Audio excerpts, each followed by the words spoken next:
দশম শ্রেণীর শিক্ষার্থী বন্ধুরা, রিনাশ্রীর ইতিহাস কক্ষে তোমাদের সবাইকে স্বাগত। আমরা দশম শ্রেণীর ইতিহাসের প্রথম অধ্যায়ের আলোচনা শুরু করেছি। তো প্রথম অধ্যায়ের যে প্রথম শিরোনাম নতুন সামাজিক ইতিহাস, সেই নতুন সামাজিক ইতিহাস নিয়ে আমরা ক্লাস করছি। আজকে চতুর্থ ক্লাস। এই চতুর্থ ক্লাসে আমরা বাকি অংশটা শেষ করব। তো সেই হিসেবে আমাদের আজকের প্রথম আলোচনা হচ্ছে শহরের ইতিহাস। আমাদের আজকের আলোচনা শহরের ইতিহাস, প্রথম আলোচনা। নতুন সামাজিক ইতিহাসের অন্তর্ভুক্ত শহরের ইতিহাস। এই শহরের ইতিহাস আমরা আলোচনা করতে গেলে দেখব যে শহর প্রাচীনকালেও ছিল, মধ্যযুগেও ছিল, আধুনিক যুগেও আছে। অর্থাৎ প্রাচীন যুগেও শহর গড়ে উঠেছিল, মধ্যযুগে শহর গড়ে উঠেছে এবং আধুনিক যুগেও শহর গড়ে উঠছে। তো এই শহর কবে, কোথায়, কেন, কার উদ্যোগে গড়ে উঠেছিল, রোম নগরী কেন বারবার ধ্বংস হয়েছিল, এবং এই শহর যখন তৈরি হয় এই শহরের চারিদিকে উঁচু পাঁচিল দেওয়া হতো। শুধু তাই নয়, সেই পাঁচিলের চারপাশে পরিখা খনন করা হতো। পরিখা কি? পরিখা হচ্ছে শহরের চারপাশে যে উঁচু পাঁচিল তৈরি করা হতো, সেই পাঁচিলের চারদিক দিয়ে আবার ওই খালের মতো বড় জলাশয় তৈরি করা হতো। কেন? যার জন্যে এইগুলো করা হতো সেটা হচ্ছে কোনো বাইরের শত্রু বা কোনো বিদেশি আক্রমণকারী কিংবা কোনো দস্যু, ডাকাত, লুঠেরা তারা যাতে ওই শহরে লুটপাট চালাতে না পারে। কেমন? সেই জন্যে শহরের চারপাশে উঁচু পাঁচিল দেওয়া হতো আর পরিখা খনন করা হতো। কেন কি? ওই শহরের মধ্যে প্রচুর ধন সম্পদ জমা থাকতো। তো আমরা দেখি যে এই যে শহরগুলো গড়ে উঠেছে, এই শহর গড়ে ওঠার পেছনে কতগুলো কারণ রয়েছে। কখনো তীর্থস্থানকে কেন্দ্র করে শহর গড়ে উঠেছে, কখনো কোনো একটা বিখ্যাত মন্দিরকে কেন্দ্র করে শহর গড়ে উঠেছে, কখনো পর্যটন কেন্দ্রকে কেন্দ্র করে শহর গড়ে উঠেছে, কখনো বা প্রশাসনিক কেন্দ্রকে কেন্দ্র করে শহর গড়ে উঠেছে। এখন প্রাচীন যুগে যে শহর গড়ে উঠেছিল আমাদের ভারতবর্ষের দিকে যদি দেখো, তাহলে দেখবে বারাণসী, বুদ্ধগয়া, নালন্দা, রাজগীর, পাটলিপুত্র, দিল্লি, এই সমস্ত জায়গায় শহর গড়ে উঠেছিল। তো এই সমস্ত জায়গায় শহর গড়ে ওঠার পেছনে সেই তীর্থস্থান, সেই পর্যটন কেন্দ্র, সেই মন্দির কিংবা প্রশাসনিক কেন্দ্র, এগুলোই আমরা দেখতে পাই। কেমন? আবার মধ্যযুগে বিশেষ করে সুলতানি এবং মুঘল যুগে আমাদের ভারতবর্ষের শুধু দিল্লিকে কেন্দ্র করে বিভিন্ন জায়গায়, দিল্লির বিভিন্ন জায়গায় শহর গড়ে উঠেছিল। সেই সময় আগ্রা শহর গড়ে উঠেছিল, ফতেপুর সিক্রি শহর গড়ে উঠেছিল। এই শহরগুলি কিন্তু প্রশাসনিক কারণে গড়ে উঠেছিল। সেই সময় দক্ষিণ ভারতে বিজয়নগর শহর গড়ে উঠেছিল। আমাদের বাংলাদেশে ঢাকা শহর গড়ে উঠেছিল। কেমন? আর এই সময়ের শহরের ইতিহাস আমরা ডক্টর অনিরুদ্ধ রায়ের লেখা মধ্যযুগের নগর নামক বইটা থেকে জানতে পারি। আবার দেখো, যদি আধুনিক যুগে দেখি ভারতবর্ষের ক্ষেত্রে, তাহলে দেখব যে কলকাতা, বোম্বাই, বর্তমানে যাকে বলা হয় মুম্বাই, এবং মাদ্রাজ, তার নতুন নাম হয়েছে চেন্নাই। তাহলে কলকাতা, বোম্বাই, মাদ্রাজ, এই তিনটে শহর ইস্ট ইন্ডিয়া কোম্পানির সময়ে গড়ে ওঠে। তাহলে এই তিনটে শহর ইস্ট ইন্ডিয়া কোম্পানির সময় গড়ে উঠেছিল কেন? প্রশাসনিক এবং বাণিজ্যিক কেন্দ্র হিসেবে, প্রধানত ইংরেজরা ব্যবসা করার জন্য এসেছিল এই শহরগুলিতে। এই তখনও শহর হয়নি, এদের হাত ধরে এদের বাণিজ্য কেন্দ্র হিসেবে প্রথমে, পরবর্তীকালে প্রশাসনিক কেন্দ্র হিসেবে এই শহরগুলো গড়ে ওঠে। তাহলে বাণিজ্যিক এবং প্রশাসনিক কারণে কলকাতা, বোম্বাই এবং মাদ্রাজ এই শহরগুলো গড়ে উঠেছে। তো দেখা যায় যে এই শহরের ইতিহাসের আলোচনায় পৃথিবীর বিভিন্ন দেশের যে শহরগুলো রয়েছে সেই শহরগুলোর, ছোট বড় শহরগুলোর একটা তুলনামূলক আলোচনাও আমরা লুই মামফোর্ডের লেখা বই থেকে আমরা জানতে পারি। হিস্ট্রি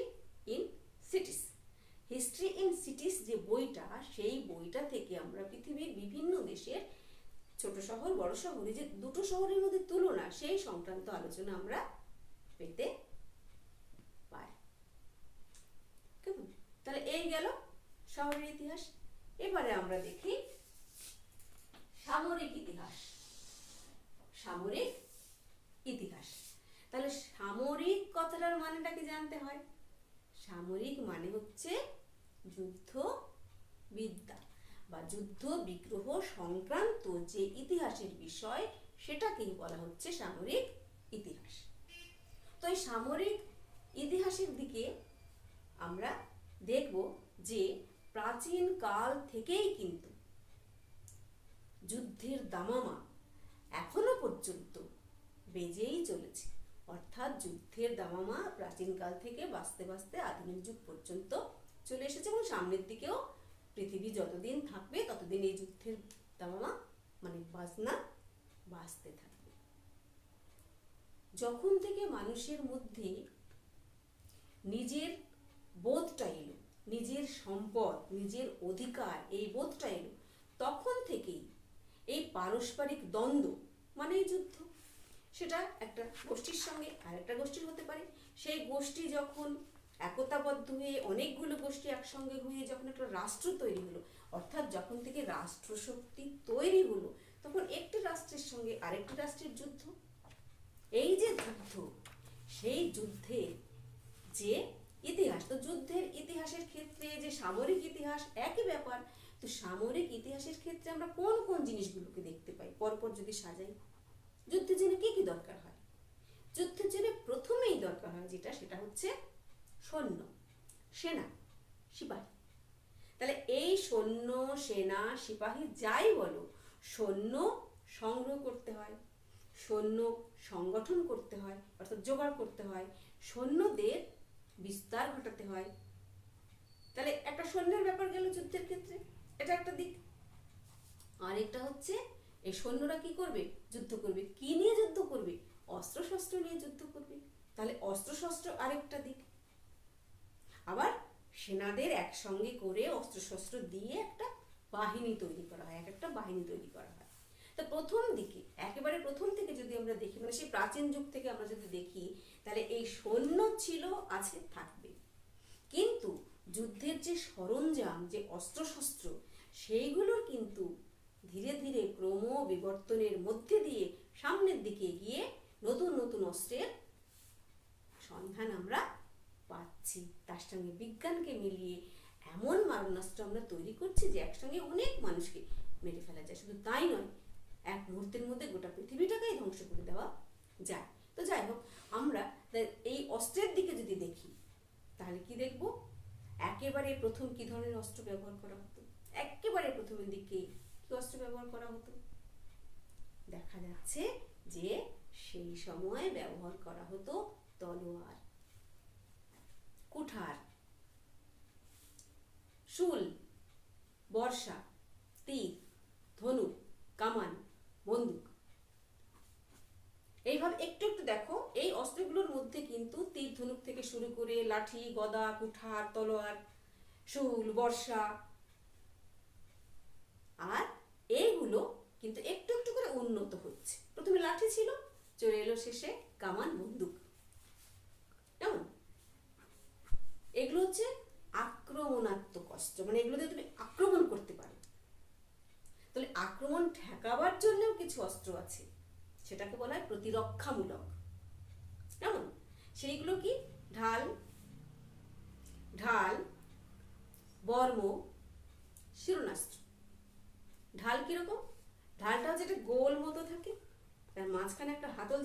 যাতে ঠেকাতে হয়, তলোয়ারের আক্রমণ থেকে নিজেকে ঠেকাতে হয়, সেটাকে ঢাল বলে।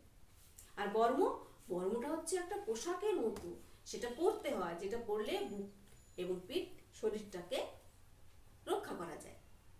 আর শিরনাস্ত্র অর্থাৎ মাথাকে রক্ষা করার জন্য, ওই যে আমরা যখন মোটরসাইকেলে যাই আমরা কি করি, মাথায় কি দিই, হেলমেট দিই, ওই রকম শিরনাস্ত্র বলে। তাহলে এগুলো হচ্ছে আত্মরক্ষামূলক। তাহলে অস্ত্র দুরকম হয়, একটা হচ্ছে আক্রমণাত্মক আর একটা হচ্ছে আত্মরক্ষাত্মক। কেমন? তাহলে এটা গেলো অস্ত্রের ব্যাপার। এবার সেনাবাহিনী কেমন হয়? প্রথম ছিল পদাতিক বাহিনী, যারা পায়ে যুদ্ধ করে, পায়ে হেঁটে যুদ্ধ করে তারা। আরো আছে অশ্বারোহী, মানে ঘোড়ার পিঠে যুদ্ধ করে। হস্তি বাহিনী হাতিতে চড়ে যুদ্ধ করে। উষ্ট্র বাহিনী উটের পিঠে চড়ে যুদ্ধ করে। রথারোহী রথে চড়ে যুদ্ধ করে। গোলন্দাজ যারা গোলাগুলি চালায়। এই হচ্ছে বাহিনী। কেমন?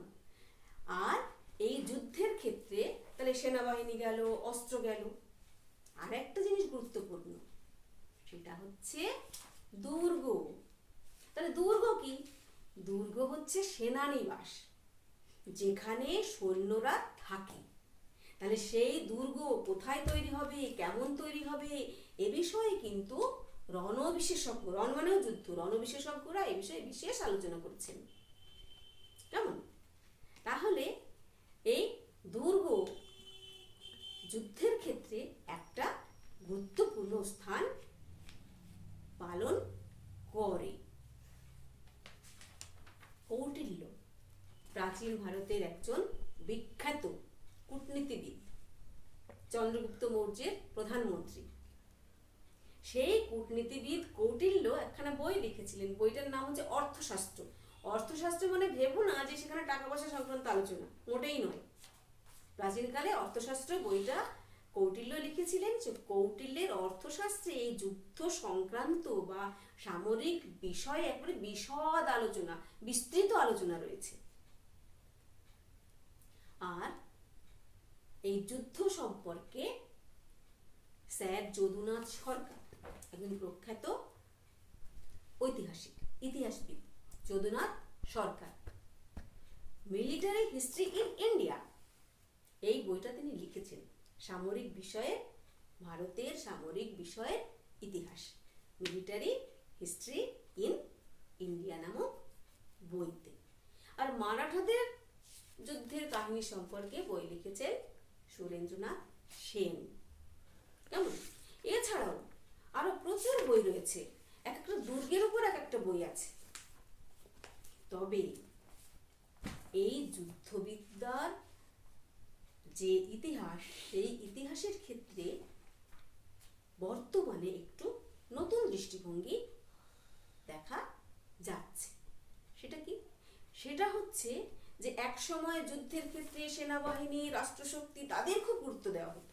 কিন্তু এখন এই যুদ্ধের ফলে যে সাধারণ মানুষ, তাদের যে দুর্দশা, তাদের যে বিপর্যস্ত অবস্থা, তাদের যে বিপর্যয় এবং তাদের এই যুদ্ধ সম্পর্কে যে মনোভাব, সেটাও কিন্তু এই সামরিক ইতিহাসের অন্তর্ভুক্ত হয়েছে। দ্বিতীয় বিশ্বযুদ্ধের সময় যে মানুষটা ট্রেন্সে থাকতো, তাদের যে কি অবস্থা, সেটাও কিন্তু এই সামরিক ইতিহাসের অন্তর্ভুক্ত হয়েছে। তাহলে সামরিক ইতিহাসের অন্তর্ভুক্ত এগুলো হয়েছে বলে আমরা এই সম্পর্কে জানতে পারছি। কেমন? তাহলে এরপরে আমরা আলোচনা করব এরপরে পরিবেশের ইতিহাস, অত্যন্ত গুরুত্বপূর্ণ একটা বিষয়। নতুন সামাজিক ইতিহাসের অন্তর্ভুক্ত পরিবেশের ইতিহাস, এটাও একটা গুরুত্বপূর্ণ বিষয়। তাহলে আমাদের প্রথমেই জানতে হয় যে পরিবেশ কি। তোমরা মোটামুটি সবাই জানো যে পরিবেশ কি। পরিবেশ আমার চারপাশে আমি যা দেখতে পাই তাই পরিবেশ না। না, আমি ঘরের মধ্যে চারপাশে যা দেখতে পাচ্ছি সেটাকে আমি পরিবেশ বলছি না। মানে পরিবেশ মানে আমার পারিপার্শ্বিক, আমাকে ঘিরে রয়েছে যা, বাইরের সমস্ত কিছু। তাহলে কি হতে পারে সেইগুলো যাকে আমি পরিবেশ বলছি?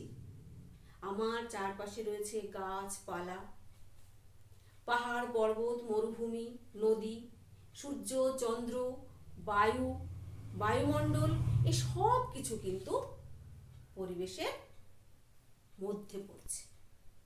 কেমন? এইভাবে পরিবেশকে কিন্তু আমরা 3 ভাগে ভাগ করতে পারি। একটা স্থল বা ভূমি, জল এবং বায়ু। তাহলে ভূমি, জল, বায়ু এভাবে আমরা পরিবেশকে 3 ভাগে ভাগ করতে পারি। কিন্তু জলের মধ্যে, বায়ুর মধ্যে, স্থলের মধ্যে সবই রয়েছে। ওই যে পাহাড়, পর্বত, নদী, মরুভূমি, মালভূমি, চন্দ্র, সূর্য, বায়ুমণ্ডল, এই সমস্ত কিছু তো তার মধ্যে রয়েছে। তাহলে এই যে পরিবেশ, এই পরিবেশের মধ্যে আমাদের যে প্রাকৃতিক সম্পদ, সেই প্রাকৃতিক সম্পদ কিন্তু অফুরন্ত নয়। এই প্রাকৃতিক সম্পদেরও শেষ হবে আমরা যদি তাকে ঠিকঠাক মতো ব্যবহার করতে না পারি। তাহলে প্রাকৃতিক সম্পদ যখন অফুরন্ত নয়, তখন তার সুষম ব্যবহার দরকার। সুষম ব্যবহার না যদি করি, তাহলে পরিবেশের বিপর্যয় ঘটবে। আর যদি সুষম ব্যবহার করি, তাহলে পরিবেশের ভারসাম্য বজায় থাকবে। তাই তো? এক সময় কিন্তু এই পৃথিবী যখন সৃষ্টি হয়, একেবারে প্রথম দিকে লক্ষ লক্ষ বছর আগে, সেই সময় পৃথিবীতে যুগ যুগ ধরে ঠান্ডা চলতো, তাকে বলা হতো ঠান্ডা যুগ। সেই সময় এক ধরনের পরিবেশ ছিল, সেই পরিবেশে এক ধরনের জীবনযাপন করত সেই সময়কার যা প্রাণী ছিল তারা। তার কিছু পরে এলো প্রচন্ড গরম, প্রবল গরম। তাহলে প্রবল ঠান্ডা যুগের পর এলো প্রবল গরম যুগ। সেই গরম যুগ কিছুকাল থাকলো, তারপরে আবার এলো ঠান্ডা যুগ। এইভাবে ঠান্ডা গরম করতে করতে একসময় পৃথিবীর যে প্রাকৃতিক পরিবেশ, সেই বিভিন্ন সময়ে বিভিন্ন বিবর্তনের মধ্যে দিয়ে আজকে আমরা যে পরিবেশটাকে দেখতে পাচ্ছি, যে প্রাকৃতিক পরিবেশ দেখতে পাচ্ছি, কোথাও পাহাড়, কোথাও পর্বত, কোথাও মরুভূমি, কোথাও মালভূমি, কোথাও সাগর, কোথাও সমুদ্র, কোথাও সারা বছর বরফ জমে থাকে, এইরকম অবস্থায় এখন এসে পৌঁছেছে। কেমন? তো এই প্রাকৃতিক পরিবেশে দেখা যায় এক এক জায়গায় এক এক রকম, এক একটা অঞ্চলের এক এক রকম আবহাওয়া। কোথাও সারা বছর প্রচন্ড গরম, কোথাও সারা বছর প্রচন্ড ঠান্ডা, কোথাও না শীত না গরম, মাঝামাঝি অবস্থা। দেখা যায় যে এক একটা অঞ্চলের এই যে প্রাকৃতিক পরিবেশ, সেই প্রাকৃতিক পরিবেশের জন্য সেই সমস্ত অঞ্চলের মানুষেরা সেইখানে থেকে সেইভাবে মানিয়ে নেয়। এইভাবে যদি দেখি যে ধরো যারা নদীমাতৃক অঞ্চলে বসবাস করে বা সমুদ্রের উপকূলে বসবাস করে, তারা কি হয়, তারা ওই নৌবিদ্যায় পারদর্শী হয়ে ওঠে। যারা পার্বত্য অঞ্চলে বসবাস করে, তাদের কি হয়, সেই পার্বত্য অঞ্চলের মানুষগুলো ভীষণ কর্মঠ হয়, মানে খুব কাজ করতে পারে, আর তারা কষ্ট সহিষ্ণু হয়। কেন? ওই অঞ্চলে বসবাস করার জন্য। আর যারা সমতল ভূমি বা উর্বর ভূমিতে বসবাস করে, তারা খুব আরামদায়ক জীবনযাপন করে এবং শিল্প, সাহিত্য, সংস্কৃতিতে তারা খুব উন্নতি করতে পারে, তারা সংস্কৃতি মনস্ক হয়। এইভাবে দেখা যায় যে প্রাকৃতিক পরিবেশ মানুষের অর্থনীতিকে নিয়ন্ত্রণ করে, প্রাকৃতিক পরিবেশ মানুষের জীবনযাত্রাকে নিয়ন্ত্রণ করে।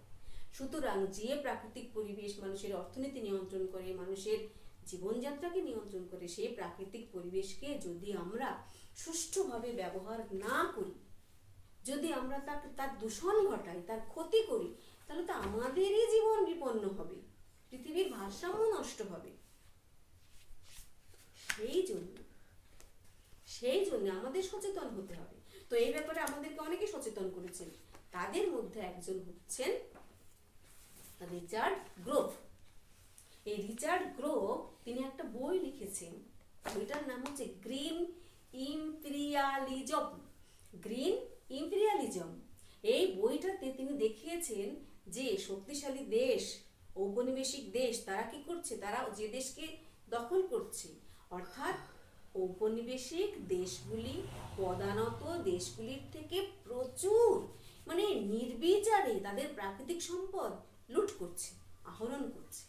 উনি এই গ্রিন ইম্পেরিয়ালিজম নামক যে বইটা, সেই বইটাতে এই আলোচনা করছেন। আবার মার্কিন দেশের একজন পরিবেশবিদ রাচেল কারসন। তিনি প্রথম পরিবেশের সুরক্ষার জন্য আওয়াজ তুলেছিলেন। সেই সময় কি হতো, কিছু পরিবেশ দূষণ ঘটাতো কিছু বাণিজ্যিক রাসায়নিক পদার্থ। কিছু বাণিজ্যিক রাসায়নিক পদার্থ ব্যবহারের ফলে পরিবেশ দূষিত হতো।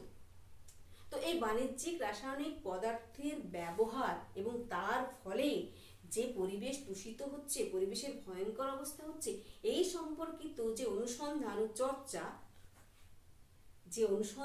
চর্চা তাকে বলা হয়েছে টক্সিকোলজি। তাহলে তাকে বলা হয়েছে টক্সিকোলজি। তাহলে এই টক্সিকোলজি সংক্রান্ত বিষয়টা কি, যে পরিবেশের কি ভয়ঙ্কর প্রভাব কিসের ফলে, রাসায়নিক পদার্থ ব্যবহারের ফলে। তো এই ব্যাপারে যিনি প্রথম সোচ্চার হয়েছিলেন তার নামটা কি বললাম, রাচেল কারসন, একজন মার্কিন পরিবেশবিদ। তিনি প্রথম ব্যাপারে আলোড়ন সৃষ্টি করেন এবং তিনি দুটো বই লেখেন। প্রথম বইটা লিখেছিলেন 1952 সালে। বইটার নাম হচ্ছে দ্য সি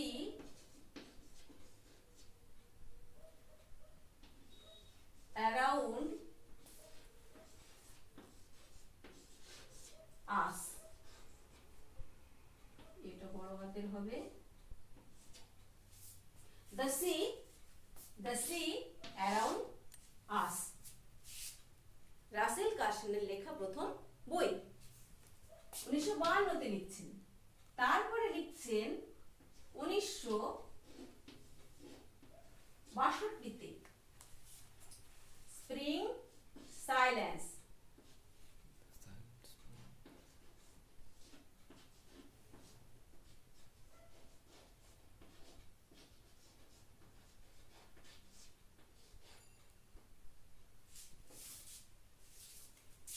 এখানেই লিখছি সাইলেন্স। তাহলে স্প্রিং সাইলেন্স লিখছেন 1952 এবং সেখানে তিনি দেখাচ্ছেন যে এই রাসায়নিক পদার্থ কিভাবে ভয়ঙ্করভাবে সমাজের ক্ষতি করছে। কিরকম? কীটনাশক ব্যবহার করা হচ্ছে, সেই কীটনাশকটার নাম হচ্ছে ডিডিটি। কীটনাশকটার নাম ডিডিটি। এই ডিডিটি নামক কীটনাশকটি ব্যবহার করা হচ্ছে। তো এই ডিডিটি নামক কীটনাশকটি ব্যবহার করার ফলে সমাজে যে কি ভয়ঙ্কর ক্ষতি হচ্ছে সেটা তিনি এই স্প্রিং সাইলেন্স বইটাতে তুলে ধরছেন। কিভাবে? দেখা যাচ্ছে যে এই কীটনাশক ব্যবহারের ফলে পাখি তার জনন ক্ষমতা হারিয়ে ফেলছে। এই তথ্য তিনি তুলে ধরলেন। তার ফলে এই ডিডিটি ব্যবহার বন্ধ হয়ে গেল। তাহলে এই ডিডিটি ব্যবহার বন্ধ হয়ে গেল, যার ফলে পরিবেশ রক্ষা পেল। তবু আমাদের সচেতনতা বাড়াবার জন্যে, পরিবেশকে সংরক্ষণ করার জন্যে, পরিবেশকে দূষণমুক্ত করার জন্যে, যাতে আমরা আরো সুস্থিরভাবে জীবনযাপন করতে পারি, আমাদের পরিবেশকে সুস্থ রাখতে পারি। পরিবেশকে সুস্থ রাখলে তো আমরাও সুস্থ থাকবো। তো সেই জন্য আমাদের ভারতবর্ষেও আন্দোলন শুরু হয়েছে। কর্ণাটকে আপ্পিক আন্দোলন হচ্ছে। আমাদের কর্ণাটকে এই ব্যাপারে আপ্পিক আন্দোলন হয়েছে। দাক্ষিণাত্যে মেধা পাটেকরের নেতৃত্বে নর্মদা বাঁচাও আন্দোলন হচ্ছে। উত্তরাখণ্ডে সুন্দরলাল বহুগুণার নেতৃত্বে, তাহলে উত্তরাখণ্ডে সুন্দরলাল বহুগুণার নেতৃত্বে চিপকো আন্দোলন হচ্ছে। এইভাবে পরিবেশের যে ইতিহাস, পরিবেশের ইতিহাস আমরা জানছি, নিজেরা সচেতন হচ্ছি, সতর্ক হচ্ছি, যাতে করে আমরা একটা সুন্দর পৃথিবীতে নিজেরা বসবাস করতে পারি এবং আমাদের ভাবি প্রজন্মকেও সেই সুন্দর পৃথিবীটা উপহার দিয়ে যেতে পারি। বুঝে গেছে? এরপরে আমরা আলোচনা করব বিজ্ঞান, প্রযুক্তি, চিকিৎসা বিদ্যার ইতিহাস। এটা একটু বড় নামটা। বিজ্ঞান, প্রযুক্তি ও চিকিৎসা বিদ্যার ইতিহাস। দেখো, প্রাচীন যুগে যখন মানুষ আগুন জ্বালতে শিখলো, তখন থেকে মানুষ বিজ্ঞানের দিকে এগিয়ে গেল, সভ্যতার সামনের দিকে চলা শুরু হলো। তাহলে আগুনের যে আবিষ্কার, আগুন যে জ্বালতে শিখলো, সেটাও তো প্রযুক্তি, সেটাও তো প্রকৌশল, সেটাও তো বিজ্ঞান। কেমন? তো এই বিজ্ঞান, এই প্রযুক্তি আজকে শুধু আধুনিক যুগের ব্যাপার নয়। চিকিৎসা বিজ্ঞান এখন আছে সেটা মনে করো না, এগুলো সেই প্রাচীন যুগ থেকেই আসছে। যখন মানুষ স্থায়ীভাবে ঘর বাড়ি তৈরি করতে শিখলো, যখন মানুষ বস্ত্র বয়ন করতে শিখলো, তখন থেকে মানুষ চিকিৎসারও প্রয়োজন অনুভব করলো এবং গাছ লতা পাতা দিয়ে তারা চিকিৎসা করতো তখন। আর এই চিকিৎসা কিন্তু তখন শুধু মানুষ নিজের জন্য করতো না, মানুষ পশুপালন করত, সেই পশুর জন্য সে চিকিৎসা করত। আবার এই যে যুদ্ধের ইতিহাস, সেনাবাহিনীর ইতিহাস, তো যুদ্ধে পশুরা আহত হতো, ঘোড়া আহত হতো, হাতি আহত হতো, উট আহত হতো, তাদেরও তো চিকিৎসার প্রয়োজন হতো। যুদ্ধে সেনারা আহত হতো, তাদেরও তো চিকিৎসার প্রয়োজন হতো।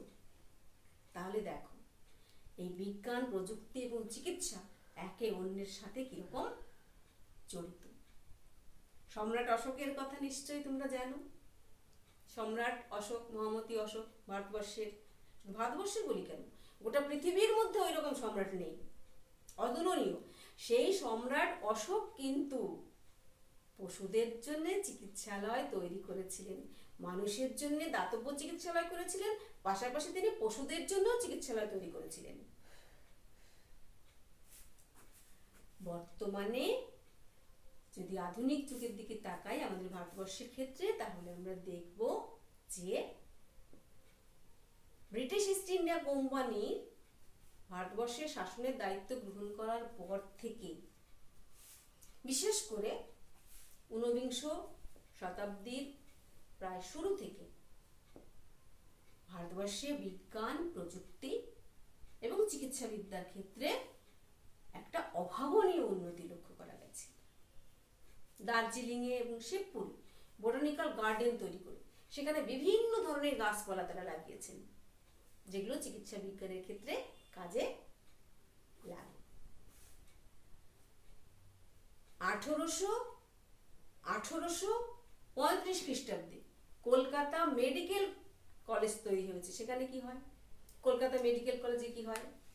চিকিৎসা বিদ্যার সেখানে গবেষণা হয়, সেখানে চিকিৎসার ব্যবস্থা করা হয়।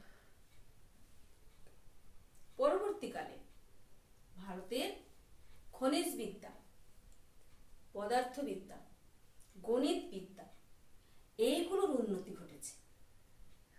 জিওলজিক্যাল সার্ভে অফ ইন্ডিয়া প্রতিষ্ঠিত হয়েছে, বসু বিজ্ঞান মন্দির তৈরি হয়েছে, মহেন্দ্রলাল সরকার একটা সংস্থা তৈরি করেছেন বিজ্ঞানের গবেষণার জন্য। এই সব বিজ্ঞানের যে গবেষণা, সেইগুলো কিন্তু এই বিজ্ঞান, প্রযুক্তি এবং চিকিৎসা বিদ্যাকে সামনের দিকে এগিয়ে নিয়ে গেছে। প্রফুল্লচন্দ্র রায় বই লিখেছেন এই ব্যাপারে, হিন্দু রসায়ন শাস্ত্রের ইতিহাস। প্রফুল্লচন্দ্র রায় লিখেছেন হিন্দু রসায়ন শাস্ত্রের ইতিহাস। সমর সেন লিখেছেন বিজ্ঞানের ইতিহাস। এইভাবে আমাদের বিজ্ঞান, প্রযুক্তি, চিকিৎসাবিদ্যা এইগুলোর ক্ষেত্রে যে উন্নতি ঘটেছে সেই সম্পর্কিত ইতিহাস নতুন সামাজিক ইতিহাসে অন্তর্ভুক্ত হয়েছে। কেমন? আমরা সব শেষে আলোচনা করব মানে খুব গুরুত্বপূর্ণ একটা বিষয়, সেটা হচ্ছে নারীর ইতিহাস। নারী, নারী মানে মহিলা, নারী মানে মহিলা।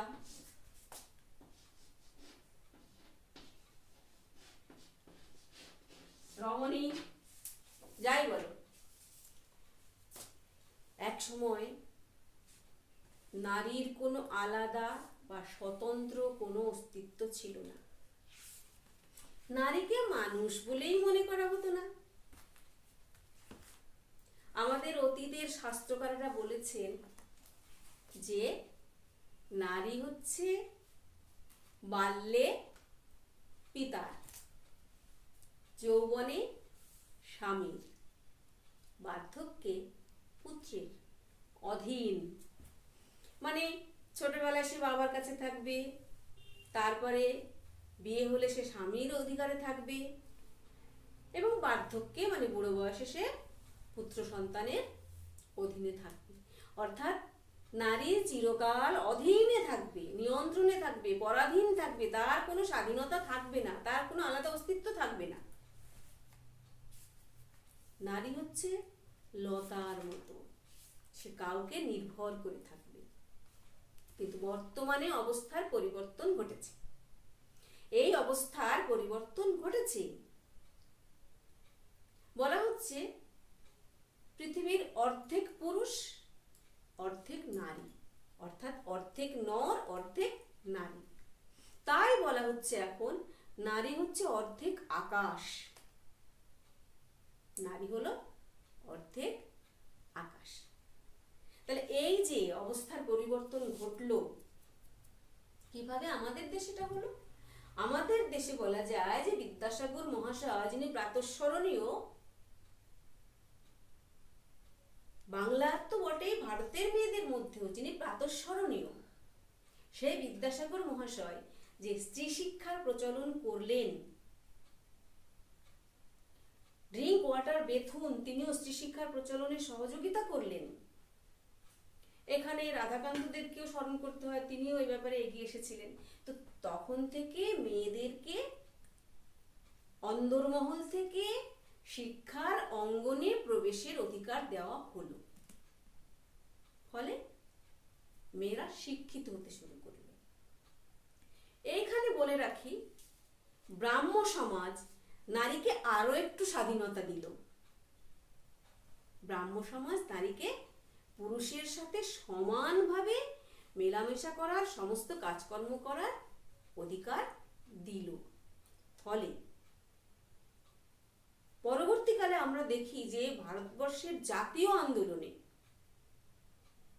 নারীরা অংশগ্রহণ করছেন, নেতৃত্ব দিচ্ছেন। এখানে আমরা কয়েকজন মহিয়সী নারীর নাম উল্লেখ করি প্রাচীনকাল থেকে। রানী দিন্দা, সুলতান রাজিয়া, চাঁদ সুলতানা, রানী লক্ষ্মীবাই, শ্রীমতী বন্দনা নায়েক, শ্রীমতী ইন্দিরা গান্ধী। এই যে মহিয়সী মহিলা, তারা তো পুরুষের থেকে কোনো অংশে কম ছিলেন না। তারা তাদের যোগ্যতা প্রমাণ করার সুযোগ পেয়েছিলেন। আর ভারতবর্ষের স্বাধীনতা সংগ্রামের ক্ষেত্রে যদি আমরা দেখি, তাহলে প্রীতিলতা ওয়াদ্দেদার, বীণা দাস, কল্পনা, শান্তি, সুনীতি, এরকম আরো প্রচুর নাম আছে। অরুণা আশফ আলী, সরোজিনী নাইডু, অগণ্য নাম। এরা কিন্তু নিজেদের যোগ্যতার প্রমাণ দিতে পেরেছেন। কেন? তারা সেই ক্ষেত্র পেয়েছেন, তারা সেই সুযোগ পেয়েছেন। আর এখন তো সমস্ত ক্ষেত্রে আমরা দেখতে পাচ্ছি মেয়েরা সমানে তাদের যোগ্যতা প্রমাণ করছেন, পুরুষের সঙ্গে সমানে সমানে তারা কাজ করছেন। কি ঘরে, কি বাইরে। আমরা যদি একটু বাইরের দেশের দিকে তাকাই, বিদেশের দিকে তাকাই, তাহলে দেখব যে ফ্রান্সে ফরাসি বিপ্লবের সময় মেয়েরা অংশগ্রহণ করছে, ফরাসি বিপ্লবে মেয়েরা অংশগ্রহণ করছে। ফরাসি বিপ্লবের সময় থেকে সেখানে তাই নারী মুক্তি আন্দোলন শুরু হয়েছে। আর ইংল্যান্ডে শিল্প বিপ্লব হয়েছিল, সেই শিল্প বিপ্লবের সময় মেয়েরা কারখানায় কাজ করছে। শিল্প বিপ্লবের সময় নারী শ্রমিকরা কারখানায় কাজ করছে প্রচুর সংখ্যায়। গ্রাম থেকে কাতারে কাতারে নারী শহরে এসে কারখানায় কাজ করছে কাজের সন্ধানে, যাতে সংসারে একটু সচ্ছলতা আসে, দুটো পয়সা আসে। সেই জন্য পুরুষের পাশাপাশি তারা কাজ করছে। তাহলে সেই যোগ্যতা তাদের ছিল, তাই তারা কাজ করতে পারছে সেখানে। তারও পরে যখন বিশ্বযুদ্ধ শুরু হলো, সেই বিশ্বযুদ্ধের সময় পুরুষরা তো চলে গেল যুদ্ধ করতে, ঘরে রইল মেয়েরা। সেই মেয়েরা তখন কারখানার শ্রমিক হিসেবে, নারী শ্রমিকরা তখন অর্থনীতিকে সচল রাখে, মানে নারী শ্রমিকরা কলকারখানায় কাজ করে তারা কারখানার কাজগুলোকে সচল রাখে। তাহলে এই যে নারীদের অবদান, নারীরা তো সবই পারে। বিংশ শতকে শেষ পর্যন্ত নারীকে ভোটাধিকার দেওয়া হলো, অর্থাৎ নারীর যে আলাদা মর্যাদা সেটা স্বীকার করা হলো, নারীকে ভোটদানের অধিকার দেওয়া হলো বিংশ শতকে। এই সম্পর্কে বেশ কিছু বই লেখা হয়েছে, এই নারী ইতিহাস সম্পর্কে বেশ কিছু বই লেখা হয়েছে।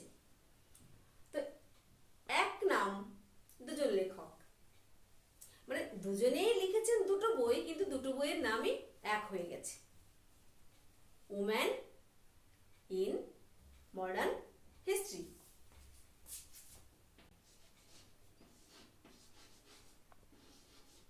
Women in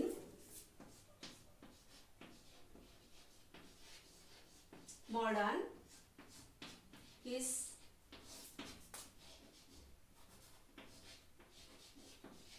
history. Women in modern history. তাহলে Women in modern history একটা বই, লেখক দুজন, একজন হলেন মীরা দেশাই, আরেকজন হলেন জেরান্ডিন ফোরবেস। তাহলে একটা বই দুজন লেখক, কেমন? এছাড়া ভারতী রায়, যশোধরা বাগচি, রত্নাবলী চট্টোপাধ্যায়, সমিতা সেন, এরাও কিন্তু বিখ্যাত, এরাও কিন্তু এই সম্পর্কিত বই লিখেছেন। তো আজকে আমাদের এই নতুন সামাজিক ইতিহাসের আলোচনা আমরা এখানেই শেষ করছি। এরপরে আমরা আবার যে শিরোনাম রয়েছে আধুনিক ইতিহাসের বিভিন্ন উপাদান, সেই সম্পর্কে পরবর্তী ক্লাস নেব। তো আজকে এখানেই শেষ করলাম। যারা নতুন ক্লাসটা দেখছো তারা শুধু দেখো না, সঙ্গে সাবস্ক্রাইব করে রেখো, বেল আইকনটা টিপে রেখো, তাহলে পরের ক্লাসটা তুমি সবার আগে পাবে। আর বেশি বেশি করে শেয়ার করবে, লাইক করবে। শেয়ার করলে কি হবে, তুমি উপকারটা পাচ্ছ যেমন, তোমার আরেকজন বন্ধু সেও উপকারটা পাবে, আর তাহলে শিক্ষাটা ছড়িয়েও যাবে। তাহলে শিক্ষা বাড়াতে হয় কিভাবে? শেয়ার করে করে শিক্ষাকে ছড়াতে হয়, তবে শিক্ষা বেড়ে যায়। ভালো থেকো সবাই।